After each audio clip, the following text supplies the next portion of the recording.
424장입니다.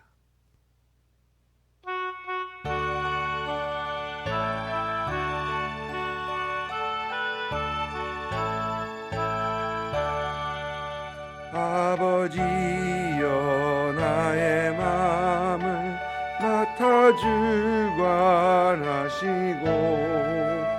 완악하고 교만한 것 편케 하여 주소서. 아멘. 아멘.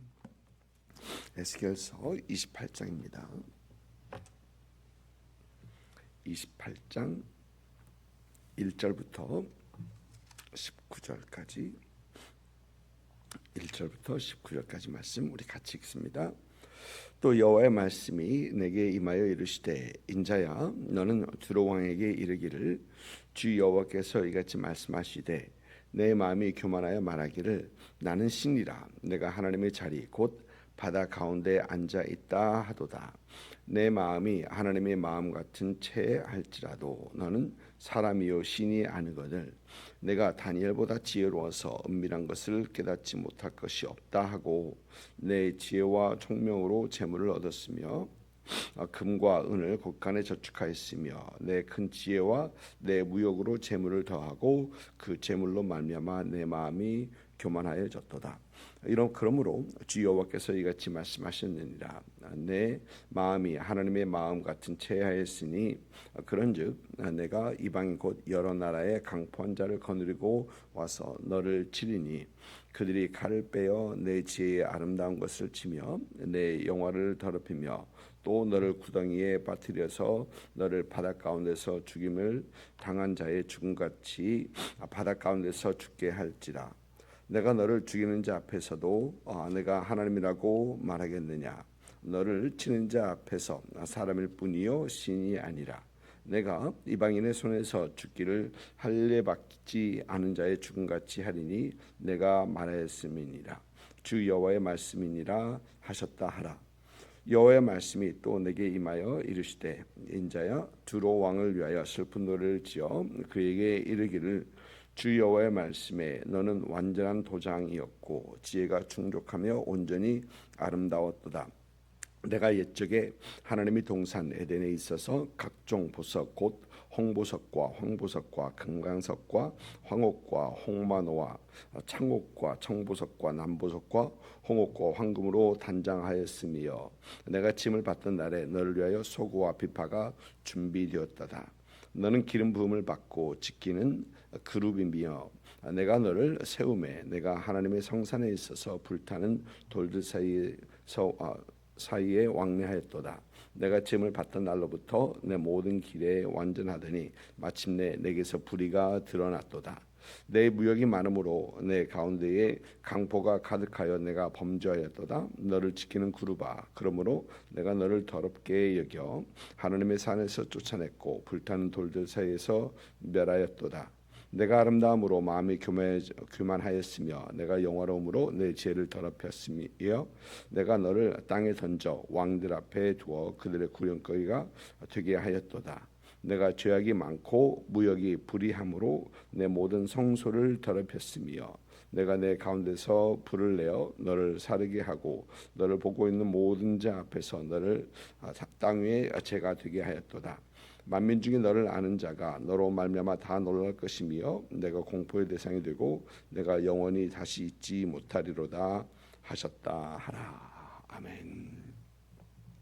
에스겔서 25장부터 32장까지는 유다의 주변 나라들을 향한 하나님의 심판이 선포되고 있습니다. 25장에서는 암몬, 모압, 에돔 그리고 블레셋 이렇게 네 주위 나라의 심판을 다루고 있고요.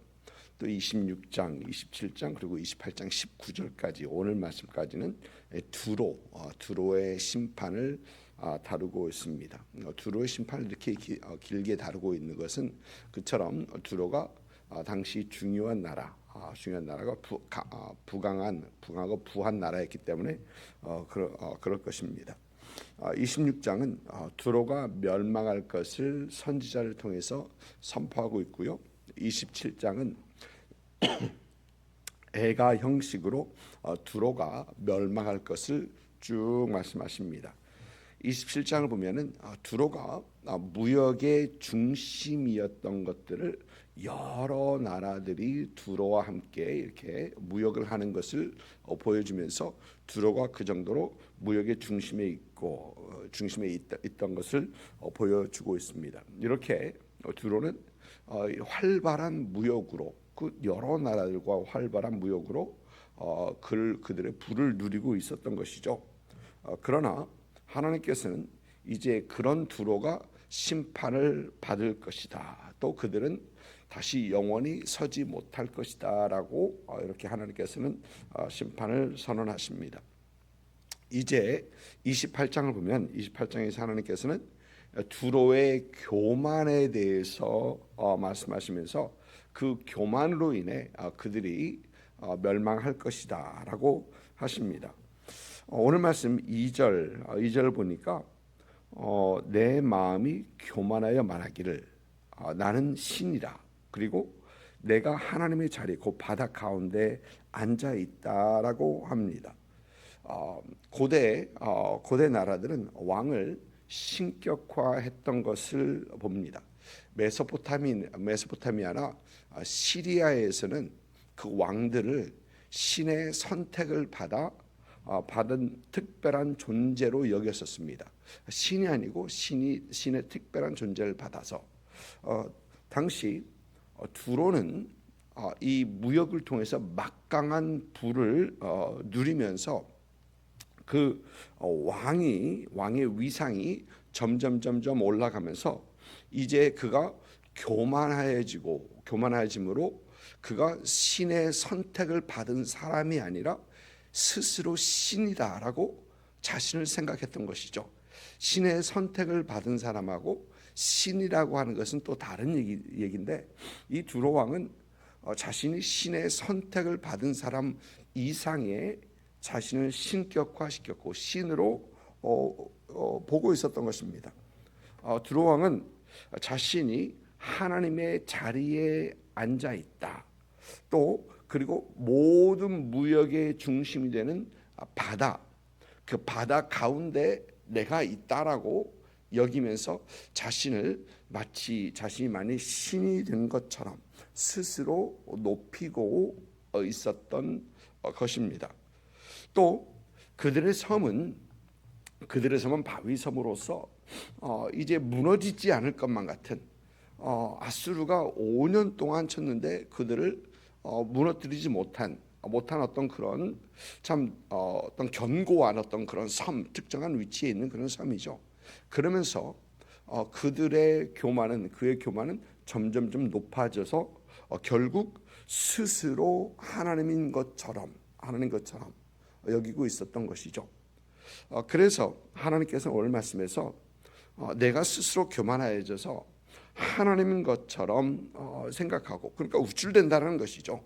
그러나 너는 사람이요 신이 아니거늘이라고 말씀을 하십니다.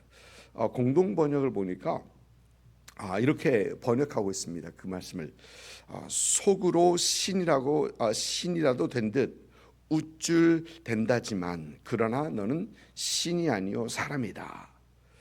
스스로 우쭐댄다라는 어떤 그런 표현을 하고 있습니다. 그는 자신의 지혜를 자랑했었습니다. 그는 두로가 무역의 중심지가 되고 큰 부를 누릴 수 있는 것은 자신의 지혜, 자신의 능력이라고 여겼던 것입니다. 그런데 하나님께서는 그렇게 스스로 지혜롭게 여기며 스스로 신 같은 신적인 존재로 여기는 그 두로의 왕을 3절 말씀 보니까 내가 다니엘보다 지혜로워서 은밀한 것을 깨닫지 못할 것이 없다 하고, 다니엘보다 지혜롭다라고 했던 여기서 이 다니엘은 우리가 성경에서 보는 그 다니엘이 맞습니다. 여러분 기억하시죠? 에스겔 선지자는 바벨론의 예루살렘 2차 공격 때에 그때 포로로 잡혀갔다가 그때 바벨론에 간 후에 도착한 후에 약 4년 후에 그는 선지자 활동을 시작합니다. 그런데 다니엘은 바벨론 예루살렘 1차 공격 때 그는 끌려갔던 포로로 잡혀갔던 사람이죠. 그리고 이 에스겔 선지자가 이 하나님의 말씀을 받고 선포할 시기에 이미 다니엘은 그의 지혜와 그의 명성이 알려졌던 것을 우리는 보게 됩니다. 두로 왕은 이 무역에 있어서 이 상업에 있어서 어느 정도 지혜가 있었던 것은 맞는 것 같습니다. 그러나 그의 지혜가 또 그가 얻은 그 부가 그를 교만하게 했었고, 또 그 교만은 마치 자신이 신이 된 것처럼 그렇게 생각했던 것이죠. 하나님께서는 이 두로 왕의 이 교만을 책망하시는 것입니다. 그러면서 11절을 보면은 11절부터 하나님께서는 이제 에스겔 선지자에게 애가를 지어서 그에게 얘기하라고 합니다. 애가를 지으라. 그 애가는 마치 두로 왕이 완전하고 지혜롭고 참 아름다운 존재처럼 말을 합니다. 마치 에덴의 완전함과 에덴의 아름다운 것처럼. 그런데 이 두로 왕의 이 애가를 쭉 읽어보면은 이 두로 왕의 교만은 마치 사탄의 교만과 비슷하게 되고, 이 두로 왕의 타락은 사탄의 타락과 비슷하게 이 애가로 지어 있는 것은 애가를 부르는 것을 보게 됩니다. 12절부터 보면은 이 사탄의 타락의 그 타락 이전의 모습과 그의 타락이 쭉 보입니다. 천사장으로 지음을 받았던 이 사탄, 하나님을 찬양하는 것에 받았던 이 사탄을 내가 지음받던 날에 너를 위해 소고와 비파가 준비되었다라고 하면서 어떤 그런 사탄의 모습을 이 13절에 그렇게 보이죠. 그렇게 말을 하고 있습니다. 천사장으로 지음 받았던 그 사탄이 교만하게 되고 또 타락하게 되고, 그는 또 이렇게 쫓겨나서 하나님의 앞에서 쫓겨나서 이제 에덴에서 아담과 하와를 유혹했던 어떤 그런 존재라는 것입니다. 사탄이 이 아담과 하와를 유혹했던 것도 이 교만입니다. 결국은 교만입니다. 사탄이 교만하니까 그럴 수밖에 없죠. 결국 이 실과를 먹으면 내가 하나님같이 될 것이다. 하나님같이 되려 하는 그 자체가 교만이다라는 것이죠. 여러분, 우리는 하나님을 닮아야 되죠. 하나님의 성품을 닮아야 됩니다. 그러나 우리는 하나님처럼 되려 하는 것은 그건 절대 안 된다라는 것이죠. 우리는 언제까지나 어디까지나 우리는 피조물이고 사람이고 유한한 존재입니다. 오직 하나님만이 신이시고 하나님만이 하나님이시다라는 것입니다. 여러분, 이 성경은 우리에게 확고하게 얘기를 합니다. 교만은 그 패망의 선봉이다. 교만 앞에서 이끄는 것이 바로, 패망 앞에서 이끄는 것이 바로 교만이다라는 것입니다.